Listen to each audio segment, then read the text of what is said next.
Good morning, everybody in the room and online. My name is Brian Lawlor. I'm Deputy Executive Director of GBHI and Professor of Old Age Psychiatry at Trinity College Dublin. Just to welcome you here to day 4 of Creative Brain Week. And what we're here to discuss is creativity, arts and health, in particular with reference to practice here in Ireland. So I've got 2 fantastic panelists with me, one in the room and then one online. So let me introduce our 2 panelists. To my left here, I have Roseanne Kenny. She is Professor of Medical Gerontology at Trinity College Dublin. She's also the Director of the Mercer's Institute for Successful Aging, and she is the founding and lead principal investigator for TILDA, the Irish Longitudinal Study on Aging. She's also the best-selling author of Age Proof, and she's a person that can tell us about all things aging. Her main research interest has been the area of blood pressure control and falls and health. So welcome, Roseanne. Thank you. Online, we have Professor Roger O'Sullivan. He's the Director of Aging Research and Development at the Institute of Public Health. And he's also visiting professor at Ulster University. And in his past, he was Director of the Centre for Aging Research in Ireland, CARDI, which produced many fantastic researchers here in the area of aging. He's also the principal investigator of the Coping with Loneliness and Isolation during COVID study, which is one of the largest studies internationally on that topic. And I know he'll speak to us a little bit, but he's the author of the Systematic Review of Arts and Creativity in Later Life, and I'm sure that's going to be relevant to our conversation. So perhaps just by way of introduction, I mean, we've had a very interesting session before this one, and this session is really about thinking about creativity, arts and healthcare in Ireland, but also responding to the earlier session. So we had a very rich presentations from Chris Bailey, who was the lead from WHO for Arts and Health. And he said a couple of very interesting things. He talked about how arts reaches deep into the brain and how arts can heal at an individual and a community level. That arts doesn't necessarily cure an illness, but it can heal, comfort, provide context, and can be very inclusive and provide hope to individuals. But he talked about some of I suppose some of the issues around the difference in vocabulary between healthcare practitioners and artists. We use different vocabulary, different grammar, and perhaps that's a topic that we can have some discussions about. The second presentation that we're going to be responding to is Professor Daisy Fancourt at University College London. She's Associate Professor of Psychobiology, and she's the Director of the WHO Collaborating Centre for Arts and Health. And she provided, I think, what's quite illuminating evidence around the evidence of research for the benefits for arts and creativity for particularly mental health and well-being, and the work that they're doing in the area of policy and training. And I thought this was a very, very positive presentation, and to give us a sense of the richness of the evidence that's out there and what's being done. And perhaps it could be a very good example of what we might be able to do here in Ireland. And the third presentation was by Theo Edmonds, Associate Dean for Transdisciplinary Research and Innovation at the University of Denver. And what I picked up from him was really the sense of this toxic culture in the workplace, particularly for healthcare practitioners. And I guess, you know, given what's happened with COVID, I think that toxic workplace is even worse now, and how arts and creativity and innovation might be of benefit, not just to people residing in nursing homes, but also for the resilience and the health and well-being of healthcare professionals. So that's essentially a summary of really of what we would like to respond to. Perhaps I would just maybe ask, first of all, Roseanne and Roger, maybe to perhaps maybe respond to what you felt were the kind of the high points or from what you heard from those presentations. Was there anything that kind of stood out for you? Thank you. I guess Chris's presentation I found quite moving, actually, really enlightening from an individual's perspective because of his diagnosis of, in his own words, terminal glaucoma, and how that's influenced his sensory capacity. And he talked about deep listening as a consequence of his progressive visual loss. And as a clinician, it occurred to me that that's one of the most valuable tools we have when engaging with individuals. And I think in medicine, we're inclined to move away from that. And that's maybe something that an awareness of creativity could reintroduce into our training and education of young doctors, but extant medics as well. There's so much artificial intelligence now being used to make a diagnosis based on a set list of factors, but it's missing out on thousands of years of evolutionary engagement and cues that we get from speaking with people, etc., that can provide such a holistic insight into an individual. So that was one of the things that captured me from what he was saying. Yeah, just on that point, I mean, he mentioned about how when he changed the vocabulary from storytelling to narrative medicine, how he was able to engage with physicians. Yeah. And I think during the week here, we've seen, creatives and artists,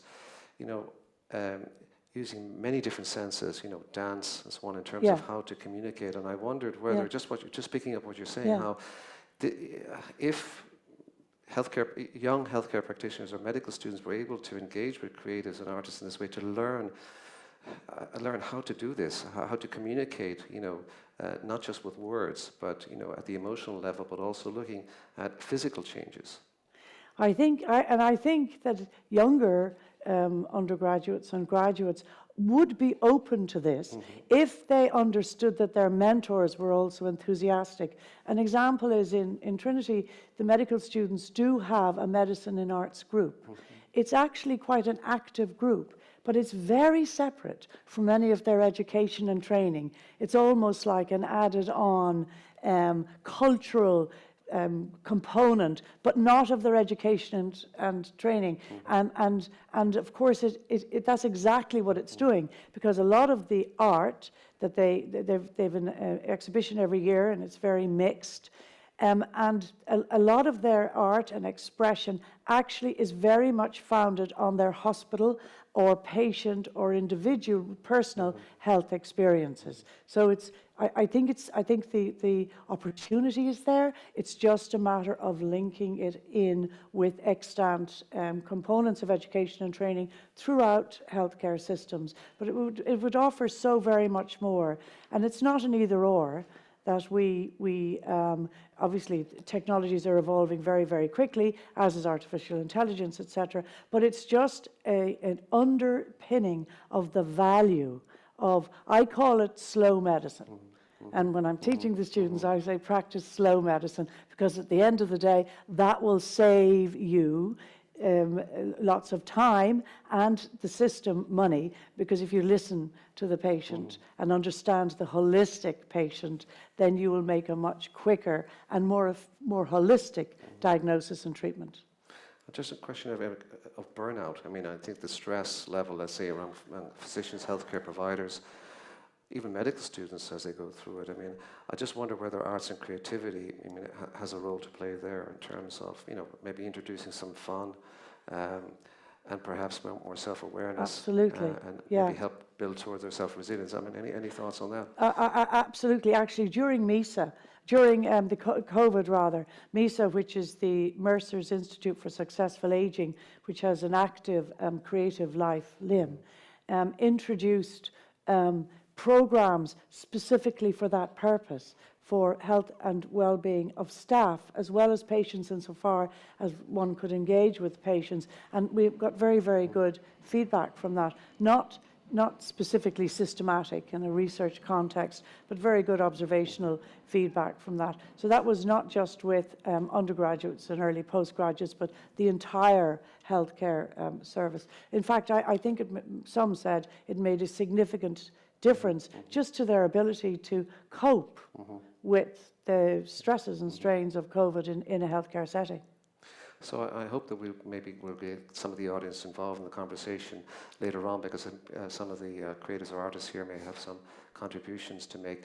Maybe just turn to Roger. Roger, in terms of your immediate response to Chris Bailey at the WHO, what were your thoughts? Like Rosanna, I find it a very a very personal, very insightful talk. Particularly, I was struck by the issue of language, and I'm sure we're going to go on to this a little bit more, but about challenging some of the assumptions around knowledge and around trying to advance our understanding of the benefits and the positive health benefits of taking part in arts and creativity. But and also, I think it's really important to recognize when you have the WHO taking a position, commissioning work, supporting the establishment of a centre at UCL, there's a real message that's putting forward the benefits of arts and creativity. And I think that's really, really important. And we should just keep that at the forefront of when we're talking today. It's just interesting, I think, that both of you responded to his story, the storytelling, the power of the story, his own personal story about his own illness and how art was able to help, transform the experience for him. And he linked that to the neuroscience. Yep, go ahead. I was just going to add, and actually, part of this is about how we think about arts and creativity. Because do people recognize that actually storytelling is part of the arts? Because there's in Ireland there's a particularly beautiful history of storytelling and folklore, and that and how when he named it one name and then he reframed it, how that it changed the attitude and how it really advanced the agenda. And part of that, I think, is about how arts and creativity is framed, or maybe needs to be reframed to connect to a wider audience. And I think that for me, that was part of, when I listened to the three presentations, that idea of reframing, because, and I can't remember which presenter touched on this, was about when you're trying to convince someone about the importance of an issue, it's your issue. But when someone else understands what it means to them, it becomes their issue. Yeah. Well, I guess this is what we're trying to do this week, Creative Brain Week, is to develop a common language between science and arts. And I think we're making some progress. But perhaps just your response to Daisy Fancourt, which is such an impressive I think it's overview. really impressive. And I'm aware, obviously, of her work. What I think there are two fundamentals here, because it's really hard to change, for cultural change, particularly in institutions, health and social care type institutions, and for policymakers, unless you touch on two things. One is a better understanding of the biology that underpins the positive outcomes, which she showed, and I know her group are exploring that. That's really important, because then it's proof positive that the observations have an actual biological effect. And second is to show the impact, beneficial impact, hopefully, on resources, healthcare resources or other resources. Because we need solutions, and more we need resource solutions. And if we can show that the impact of something like creativity has a significant financial impact, then that's a win-win. Yeah, I was just impressed about the amount of data that this centre is producing, and I hope that they will create more centres like that around the world. Yes. Roger, your response to Daisy Fancourt's presentation? Yeah, I really enjoyed that presentation, and I was struck by the examples that she gave. The case studies were actually all group activities, and I would have liked to have heard more about the difference between group activities and activities that people do individually. I was struck by also the line about the health outcomes. And she asked, is it just because they are healthier and wealthier that they have better health outcomes? And she said it wasn't, but I would have liked to know a little bit more about that. Yeah. But it was, and I will go back over the slides again, when she looked at the ingredients for successful programs, because that will be a wealth of information for anyone thinking about designing arts and creativity programs. You know, what makes a program successful? What we know from other work, it's about matching the needs of the individual with the design of the program. And without that, you won't get the outcome you want. But actually building those range of ingredients, and I think she talked about 139 different ingredients that she recognized and 600 different benefits.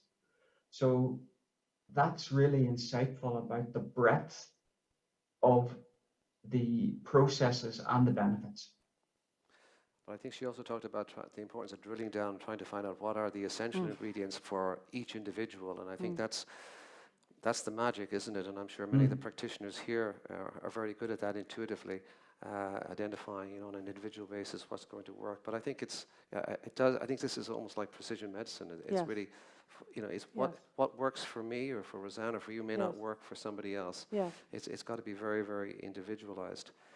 So maybe just turn to the third presentation, Theo Edmonds, which was quite an interesting presentation. Any thoughts there, Roseanne? I had to concentrate much more on that presentation. And that's just probably my deficit in this. No, I've heard that said by other. In this area. I mean, it was very persuasive. The language was very persuasive, but I guess this is my bias, evidence-based bias. But I didn't have the same sense of evidence and processes that I got. Daisy's chimed with me, her presentation, and the other probably didn't chime as resonantly. Yeah. But I guess what I felt he was trying to instill in us this idea of creativity and innovation and imagination as a way to try and address, you know, I suppose the workplace pressures, the stresses, the that particular aspect was very good. So the whole economic resource issue, but I mean that's what I'm talking about. I mean, if we can encourage policymakers to understand the benefits to the economy, then I think that our efforts behind creativity will escalate. And I completely agree with that. I suppose there weren't any solutions. I mean, the observation was made, and one absolutely couldn't take anything from that. But that's a very sad observation in COVID. And a lot of us are talking about the impact of COVID on social isolation, and a lot of people are on social isolation and loneliness, and how that's ramped up, etc. But you know, that is also so across the life course. It's not exclusive to any particular age category. I'm sure we may get to that. Yes. In some of the discussion. Roger, your response to the Edmonds? What I took out of it was what he mentioned at the end. Stories change the world. And part of this is to think, so what's the story of arts and creativity in Ireland that we want to tell? What's the story that the arts and creativity community tell themselves? What's the story they tell other people? What's the story of the people who doubt the benefits and question the benefits and don't see arts and creativity as part of their world? What's their story? And I think it was about listening. That's what I got. It was a very visionary type of presentation, but it's back to that core, because everyone's got a story. And if we go back to Chris, and again Roseanne, slow listening, you know, what Roseanne talked about, you know, that opportunity and space to listen, to take time to understand, and not to convince other people that you're right and they're wrong, but actually help them to understand how it can benefit, and for them to appreciate how it may benefit them. So I think some of this will come up in the questions and answers. I think many of the questions that Theo raised and that you've reiterated, I think will come up and hopefully will lead to a very fruitful discussion. So that's the first part. I just wanted to kind of move now maybe to kind of ask some very more specific questions around, arts and creativity and its relationship to the work that you, Roseanne, have been doing, and also to the work that Roger has been doing. So maybe I'll start with Roseanne, and just to talk again as the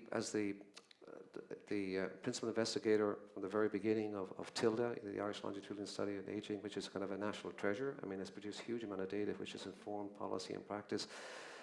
Just curious about your take on TILDA and other studies like TILDA, and how it's informing, the benefits of arts and creativity culture on health, perhaps brain health, and where that's now and where you would like to see it developing. Okay, thank you. So TILDA is a longitudinal study. It's in its 12th year, and it's a representative sample. At baseline, represented 1 in 156 people in Ireland over the age of 50. So it's certainly from the initial waves, we can generalize the findings quite well. And we had coupled with Creative Ireland to try and explore exactly this, because it's a very multi-dimensional study, which means we look at all sorts of areas within social science, within economics, but particularly within physical and mental health. So including questions around creative engagement, creative activity for individuals, and then using that rich data set to analyze the impact, just as Daisy did in a lot of her mental health work, the impact on various outcomes because of the richness of the data set. And we did show that in the last wave, that the association between engagement and creative activities and mental health, but also physical health, was strong and significantly strong, virtually in almost all elements. Now, I know Daisy tried to disaggregate that with her sort of cluster analysis methodology to see, well, is that about the creative elements themselves, or is it about social engagement, or is it about having a sense of purpose, or is it about introducing variety, etc.? All of the things that creativity encompass that we know are really good for health. And she's a very rich data set, as have we, but I can also say that it's almost impossible, really, to disaggregate that statistically, because there is so much overlap between those elements, and you're not down to individuals who have a single element. So there's always overlap. But I mean, does that matter? So what? I almost think it's a fruitless scientific question even. Social engagement encourages laughter. We know all of the biological benefits of laughter, all of the biological benefits of social engagement. But to laugh, you need 2 people at least, unless you enjoy laughing on your own.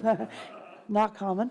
And therefore, I just feel that that's esoteric and unnecessary. It doesn't matter. All of the positive elements that we know are associated with well-being are linked also to creativity, very strongly. So that's the first thing, and we found that to be the case. We weren't able to drill down, I guess this is what I'm coming to, as much as one would have liked, into the different elements of creativity. The menu that Daisy spoke to of potential variables that might have the biggest impact. Is it vocal arts? Is it the painting or drawing? Is it something else? We couldn't do that. Is it sharing the experience of an art gallery with a friend? Just sharing the experience of an art gallery. That requires a heck of a lot of very focused questioning in one area, and that just wasn't possible. But again, I'm not sure how particularly necessary that might be. But just a question on that. I mean, is there, just thinking outside the box, is there another way to try to collect that type of evidence? I mean, you're collecting it in a particular way, but are there other ways to try and kind of get under the hood of that question? What component is it? Is there a different? Yeah, no. Well, I mean, like everything else, you need a massive big sample size, and to ask the right questions, and to ensure that within each of the cells that you're interested in, like going to an art gallery, that you have sufficient numbers. That's the problem. So it's an incredibly expensive thing to do. Qualitative data It doesn't get you there in terms of having quant output, but it gives you a very good feel for what the elements might be. And I think that would be the better approach. Narrative, Yeah, and qualitative. and I wonder whether some of the creative and artists here might have some, Yes. some ideas about that Yes. in terms of what's the best way to collect that information. Yes. That might be a question that Yes. comes up afterwards. So just turning to Roger now, I mean, Roger, you produced this systematic review about creativity in the arts and in later life, which was published, I think, last year. Last year. So can you tell us a little bit about that and maybe how that might inform what we're talking about here in terms of the evidence and what works? So thanks, Brian. So we want to understand the evidence around arts and creativity, and we examined whether there were any potential effects of participation in group-based arts and creativity programs on older people's health and well-being. So we looked at dance, music, singing, visual and creative arts, drama and theatre. And so myself and my colleague, Laura McQuaid, we reviewed more than 70 international studies of people aged 50 plus. So there's a full report, but just in brief, the evidence tells us that taking part in group-based arts and creativity can help to improve health and well-being. So that's already been covered. But in terms of those particular areas, dance, the evidence indicates, can improve your balance and mobility, can improve your physical strength and flexibility, and it can improve our cognition as well as memory and learning. And if you think about dance and you think about all the moves that you have to do and all those different steps, the different parts that are coming together, dance is a really nice example. In terms of the literature, dance had much more of the evidence compared to the other groups. And that's part of the issue, and Roseanne has been touched on that, is about the evidence that's gathered. In terms of music and singing, it was again identified for improving cognitive function and mental well-being. And both music and singing and visual arts, it was felt, could improve quality of life, social connections, and giving us a sense of well-being. And I know Roseanne touched on the issue about separating, or is it possible to separate the social connection from the actual activity? And I think that actually is the difficult part. And you could spend a lot of time, but if you think about the activities, usually you're dancing with other people. If you're part of a community choir, you're making that connection. In terms of theatre, you're parts of other groups. So part of that is the connection, and we know that we're social animals, and that connection from actually taking part in an activity from other people. And I think that's so important. So I think we heard already today that imagination and connection are tightly coupled. And I know we'll have the forget-me-nots at lunchtime here. Singing. They're great. Singing, and that's a wonderful way for people living with dementia to connect and to improve their well-being. Just a question about the group versus individual. You seem to be very strong on this idea of group creative engagement as opposed to individual. I mean, well, Brian, as you know, I'm particularly interested in loneliness and social isolation. So that's part of the reason in that when I think of interventions, whether it's for arts and creativity or loneliness, it's about trying to connect people to something that is of interest to them.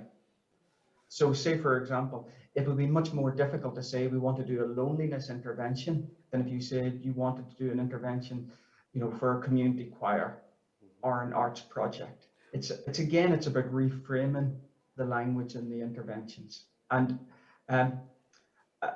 just the example I'll share this as a parent, and it's about arts and creativity. And I've thought about this a number of times over the years.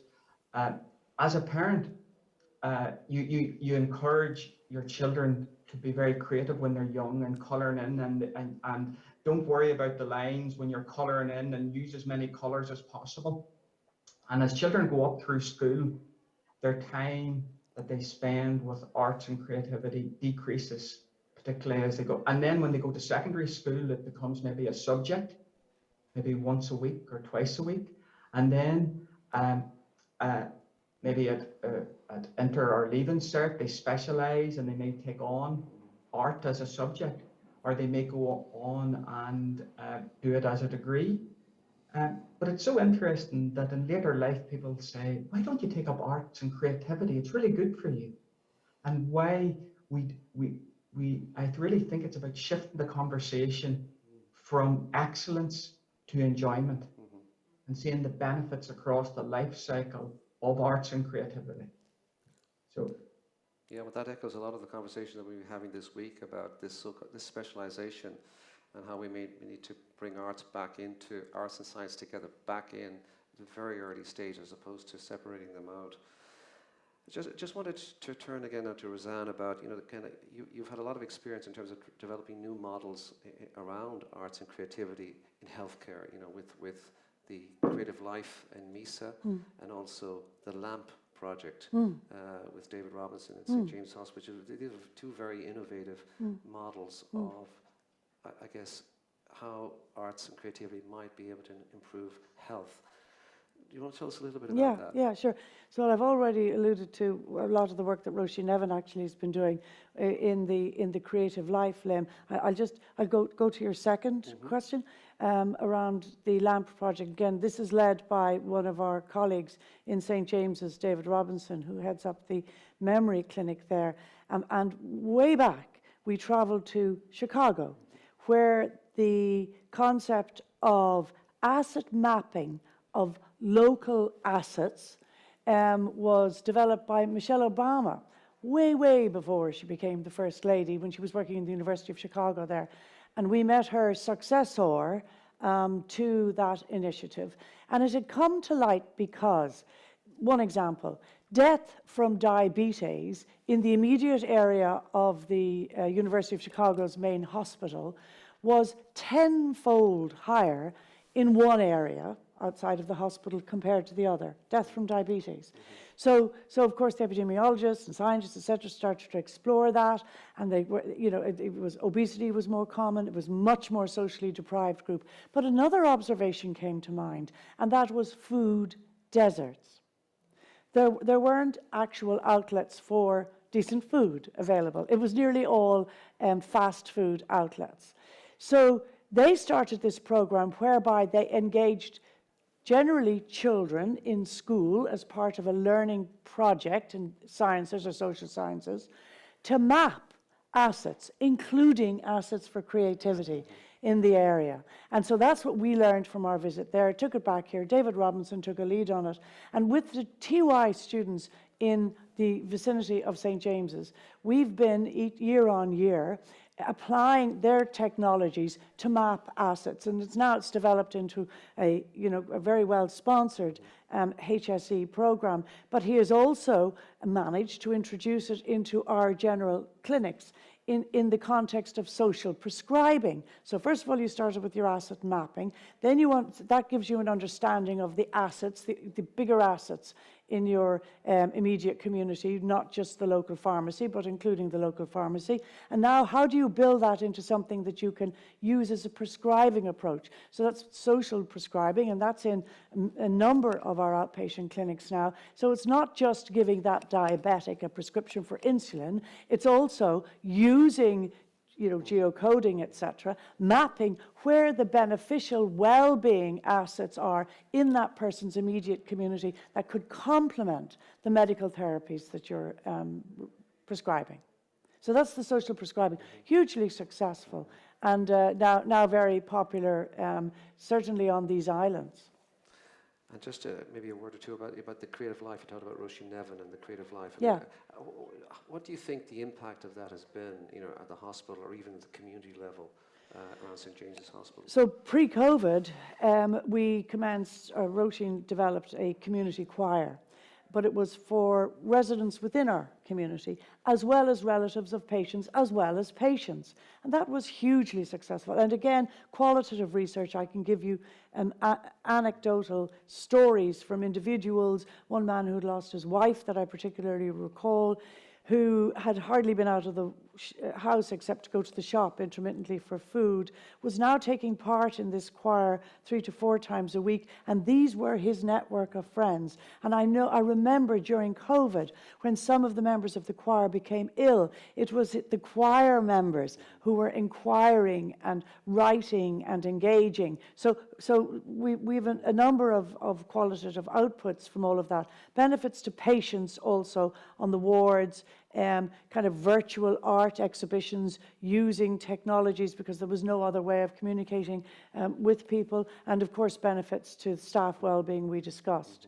So and the sorts of things that you can do in a hospital community, in a hospital setting, where it's placed is a large foyer and there's a huge amount of footfall. So we're kind of a main corridor for James's coming through the Rialto entrance.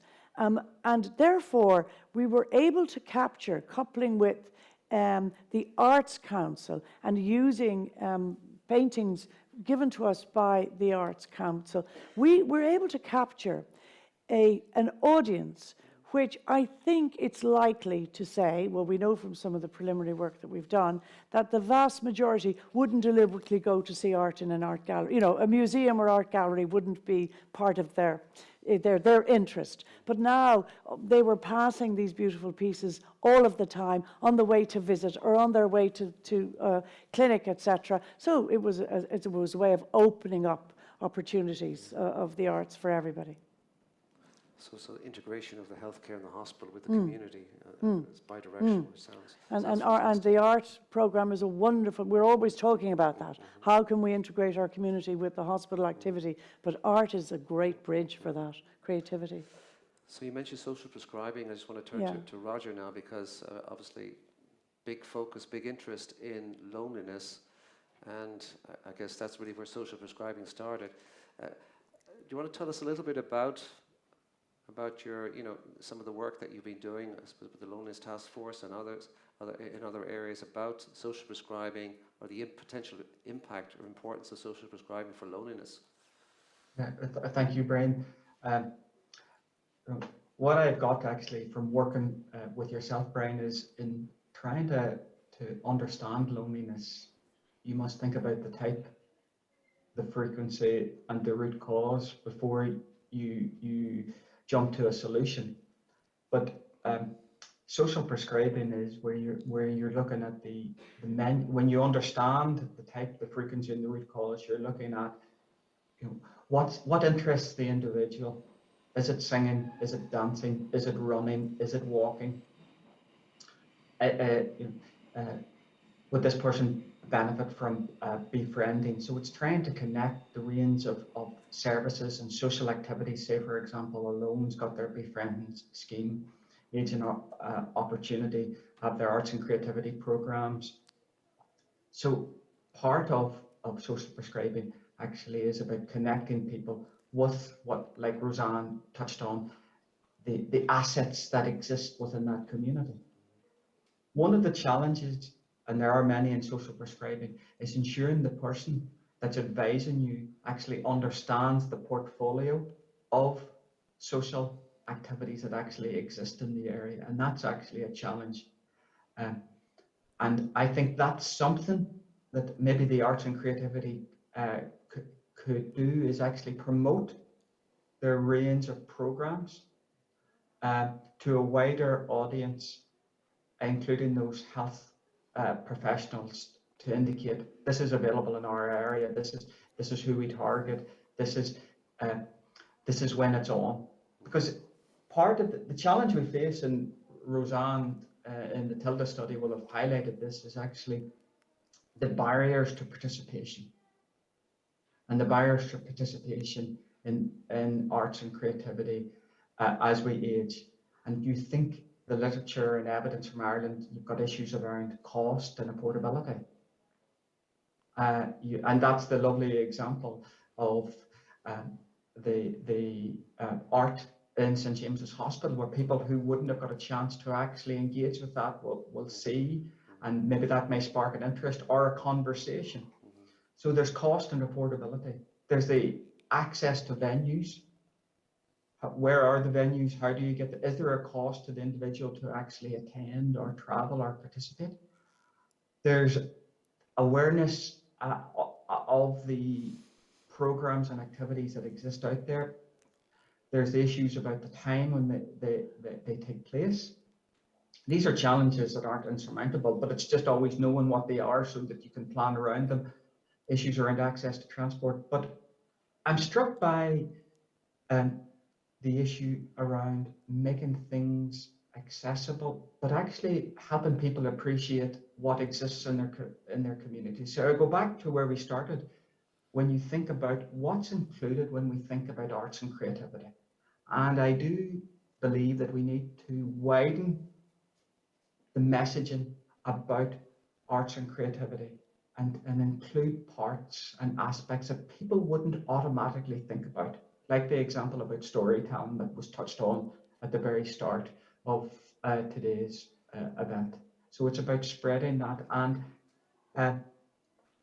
whether it's an intervention for physical activity or an intervention for loneliness and social isolation, you have to ensure that it's of interest to the person themselves and that they can buy into it.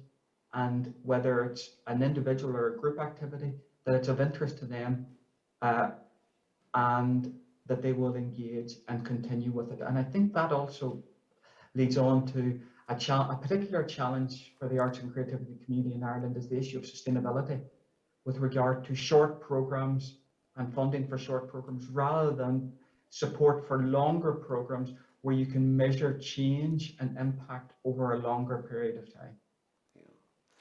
I mean, I think could I just add to that, if I may, that an important aspect of social prescribing and the whole asset mapping program was the intergenerational gains from it. So it involved, you know, TY year children as part of a GASHGA program locally. Asset mapping, but it gave them a whole new learning experience of creative assets in their community. And as well as that, a cohort were selected to present to the Grand Rounds in St. James's, which is a daunting experience for anybody. It's where all of the medical staff meet on a Friday morning from between 8 and 9 and present clinical cases. But the TY students had an opportunity to do the presentations and it was a great education for that audience as well as for the students about really research and how research can really be changed into something tangible into daily practice. Yeah, Brian, can I just add to that intergenerational part? And thank you, Roseanne, for bringing that in, because that's so important. There was a study that looked at what were the key characteristics of people who didn't report loneliness in different parts of the world. And one of them, one of the studies identified the importance of wisdom. And we separate wisdom for intelligence, but that intergenerational part where people actually connect and ask you your view and engage with you gives you a sense of importance and a sense of connection. And maybe we can increasingly use arts and creativity to share wisdom between the generations. I'm also picking up, though, Roger, a point about, you know, the structural barriers to access for older people. I think you did find that older people had less access to culture, arts, and I think that's something we really have to look at in terms of facilitating that, given the benefits for arts and creativity for health. I'm just looking at the time now because I do want to leave time for questions, because I think there may be a lot of questions from the audience here in the room. Just wanted to a couple of maybe two last questions. One was around, I suppose, what evidence do we need? What research evidence or evidence for effectiveness do we need going forward? I'm just curious about, and maybe some of the challenges to generating that evidence. How might we go about it? maybe if maybe Roger, would you have any thoughts on that? Well, that was one of the issues that we identified in our systematic review, was the spread of the evidence. We need a greater spread of the evidence to, so in terms of, in our review, so many of the studies was in the area of dance, but as well as music and singing, we need more evidence from the visual arts and the theatre side of research. Roseanne team produced the longitudinal study data, but again, more of that, and particularly that's linked to the length of the programs that can take place. We commissioned a piece of work with two economists to look at the economic benefits of arts and creativity interventions, and that was really important because it addressed an existing gap. And part of that was actually, when we're trying to put forward the benefits of arts and creativity, we need to think carefully about the economic tools that we use to assess and judge value for money. So, as three typical researchers, we'll of course say, yes, we need more research, but it's actually research to learn what works with who and doesn't, and why does it work and why does it not, across the spectrum. And again, the issue of group activity and individual action. Great. Roseanne, anything to add?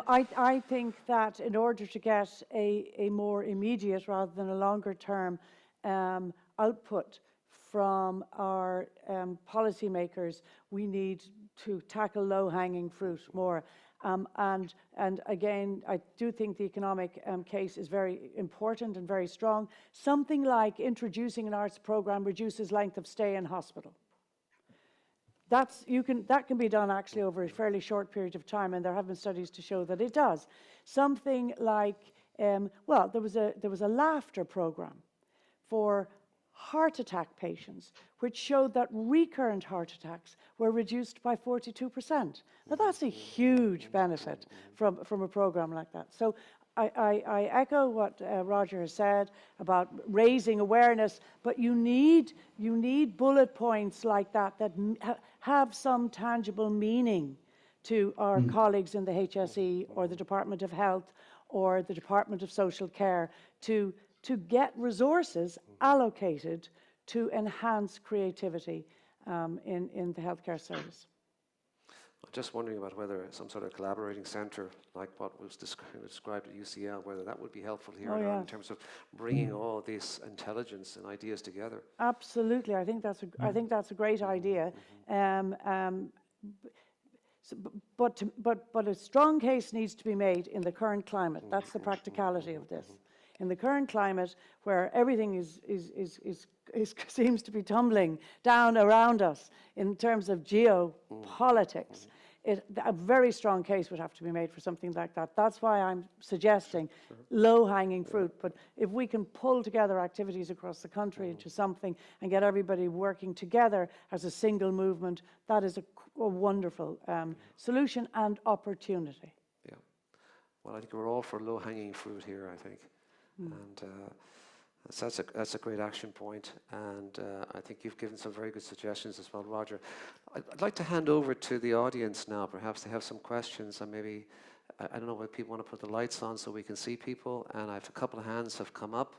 Oh, a lot of hands have come up. So, as I cheated by running and getting the mic, okay. I'd like to make a bridge and then hand the mic over. So I'd like to make three observations. The first one is that Ireland has a fantastic history in this area. It has excellent practice all over the place, and it's been going on for not just 40 or 50 years, but in terms of traditional culture and traditional cultural forms, there is a huge amount of extraordinarily good practice, whether it's in hospitals, like the work of Roisin Nevin and St James's, the Abbey Theatre's work, the Royal College of Surgeons, or whether it's a singing group or a sewing group or a knitting class. So that stuff already that exists, and we should celebrate it and acknowledge it and recognise it in the room. The second piece is we need to be careful about terms. So the Arts Council in Ireland funds art form. The Creative Ireland programme tends to fund more process. The creativity lies in the process. The art form is in a way learning a practical skill.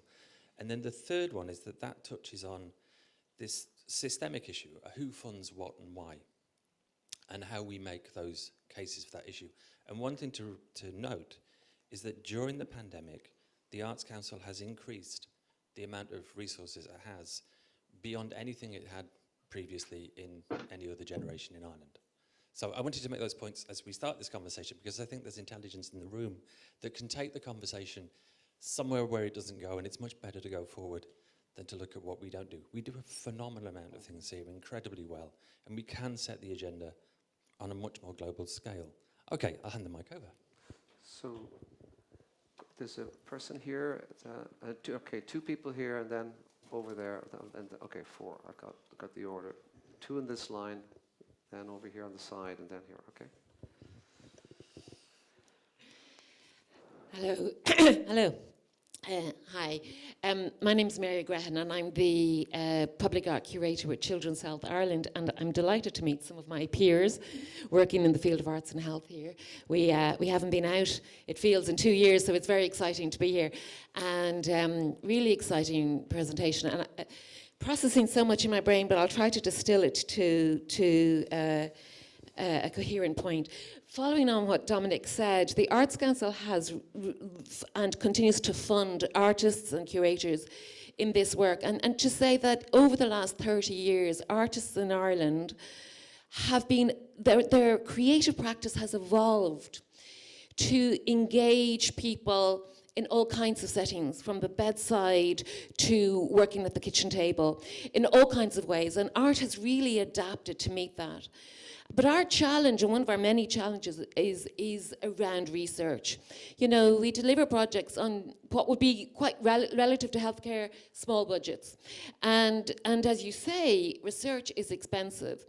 So I'm left scratching my head thinking, okay, in approaching potential funders, because that's part of my job on an ongoing basis, is do we signpost potential funders to existing research?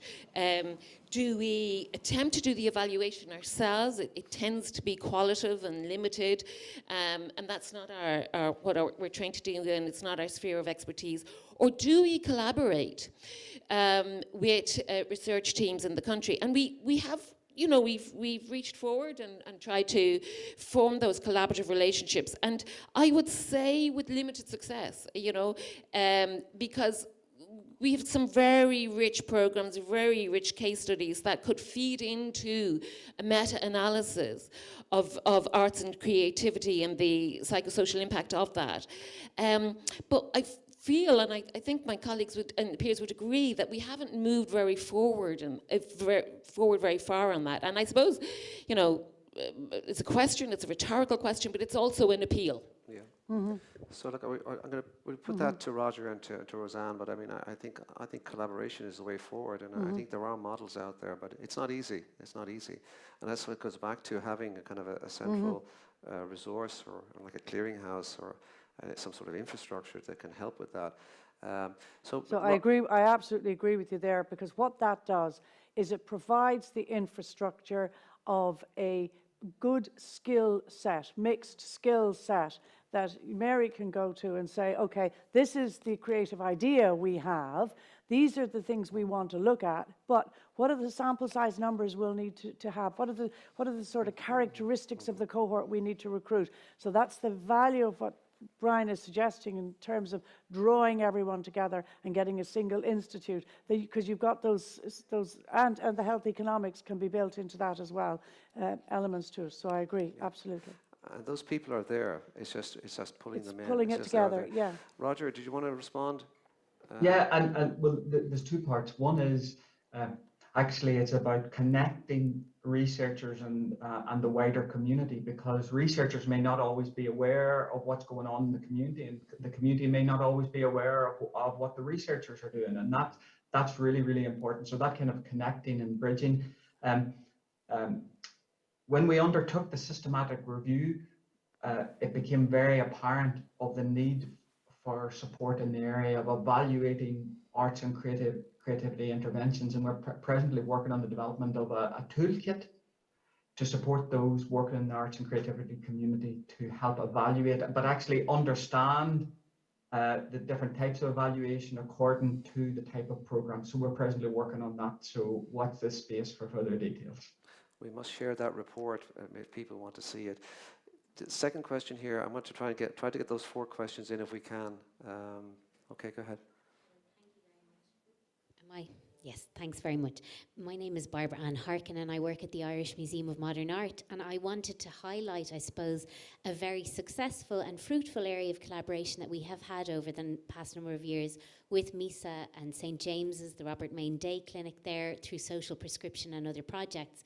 And one of the things, I suppose, rather than just being an advertisement to for our programme, shamelessly plugging, it's actually more, the point that I wanted to make was, the bringing different perspectives to the table can also enable us to see what assets we have and how they can be used in a different way. So my collaborations, for instance, with Roisin Nevin of late have shown up various different ways in which our existing programming could be accessed by people who we hadn't thought of as potential audience members for these programs in the past. And so a really small example of that would be that we are now looking, one of the learnings from the last couple of years of the pandemic is that there are huge benefits to a hybrid way of delivering our engaging and kind of discursive programs by continuing to deliver some online and some in the galleries in person now. We can capture new audiences who may be willing to try us out for an hour where they don't have to leave their own homes, and that can then lead them to come into the museum where they might not have considered coming to us before.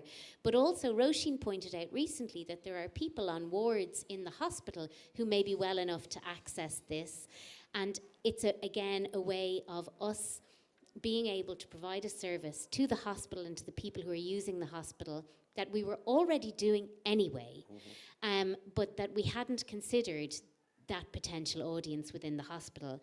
And asset mapping as well, looking at our own resources. We now have a suite of biodiversity tours called Exploring the Green Cube, where we're offering it for both patients in different occasions and for staff, medical staff in St James's, as an attempt to look at that burnout issue. So what can we be doing as the next door neighbours, and how can we be working with staff to offer a suite of options? Because I think you all mentioned that it's so important to look at a suite of options.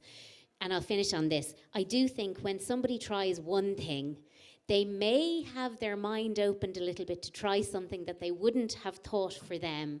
And we have definitely anecdotally found that this is the case, where someone comes to us for a biodiversity tour of our grounds and they end up in the galleries, they can be very surprised by how much they enjoy it. Great comments. Challenge and change. Right. Just time-wise, I think we might have a question here on the side, and I don't know whether we're going to get you in or not. I'm sorry. Have you got the mic there?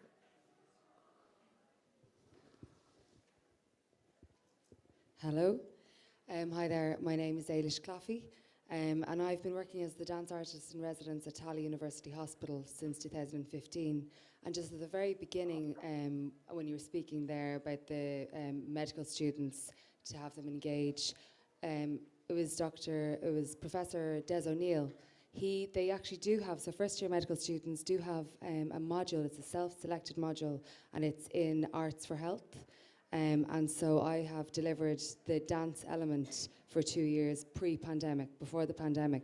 So again, and also DCU, I also deliver to the nursing students there, again, Dance for Health. So again, but what does this do? It just illustrates the need, that there's such a need for a central body, that, because I don't know what's going on over here, and there's a real loneliness. And then just to bring it together, again, all this evidence-based reports,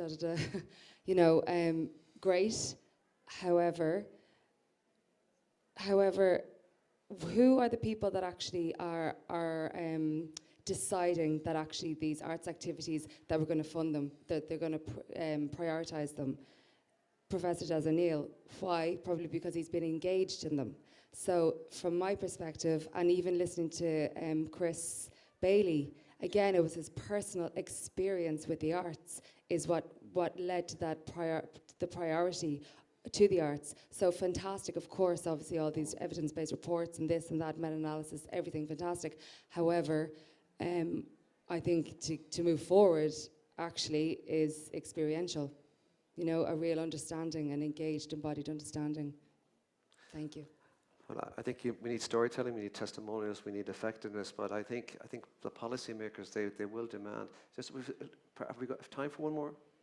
The policymakers do demand sort of the synthesis of all of that. So I think everything helps, but I agree, the storytelling, the narrative is hugely important. Final question, Dominic, have we time? We have time, okay.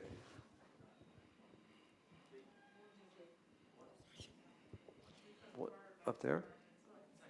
Just this last one here, okay. Yeah, just very quickly, thank you very much. That was most enjoyable.